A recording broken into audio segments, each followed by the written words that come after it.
সিঙ্গুরের গোবিন্দপুর সমবায় সমিতির আজকে নির্বাচনে আমরা ৪৫-০ ভোটে আমরা জয়ী হলাম। এখানে সিপিএম এবং বিজেপি রামধেনু জোট তৈরি করে তারা প্রতিদ্বন্দ্বিতা করেছিল, কিন্তু তাদের দুজনের জোটও তৃণমূল কংগ্রেসকে হারাতে পারেনি। আমরা ৩৫ বছর পর সিপিএম এবং এই বিজেপির থেকে আমরা এই ভোট আমরা ছিনিয়ে নিলাম। ধন্যবাদ জানাই গোবিন্দপুর সমবায় সমিতির সকল সমবায় সমিতির সদস্য এবং সদস্যদের।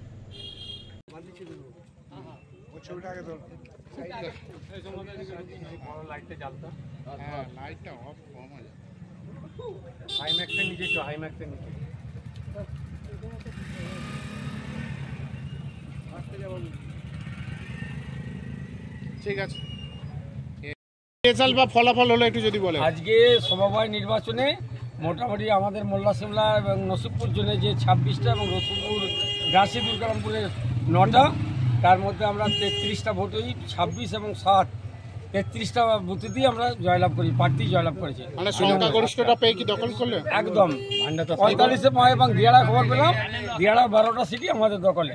মানে এই সমবায় কি তৃণমূল দখল করলো? একদম ৪৫-৪৫ তৃণমূল দখল করলো। আচ্ছা, মানে এটা কতদিন পর আপনারা দখল করলেন? ৩৫ বছরের পর আজকে আমরা এই জবরদস্ত পাথরকে সরাতে পেরেছি।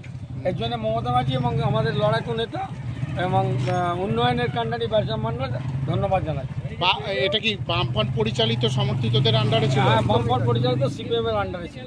আচ্ছা, আজকে যে ভোট হলো, অনেক জায়গাতেই ছোট ছোট বিক্ষিপ্ত ঘটনা ঘটেছে।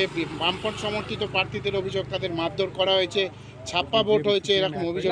এটা কোনো ব্যাপারই না, ওরা এমনি বুথে কর্মীই দিতে পারে, বুথ এজেন্টে দিতে পারেনি। অতএব একটা বলার কিছু থাকতে বলতে হবে, তার সেই জন্যই এটা বলে অপপ্রচার। একজন মার খেয়েছে বলছেন? মার খেয়েছে ওরা নিজেদের মধ্যে গোষ্ঠীদ্বন্দ্বের মার, ওটা তৃণমূলের কোনো বিষয় না। তৃণমূল মারপিট করতেই যাবে না, মানুষ আমাদের সঙ্গে আছে, তার পরিপ্রেক্ষিতে আমাদের ভোট হয়েছে। আপনার নাম আর পরিচয়? শম্ভুনাথ ঘোষ, নসিবপুর গ্রাম পঞ্চায়েতের সদস্য এবং আঞ্চলিক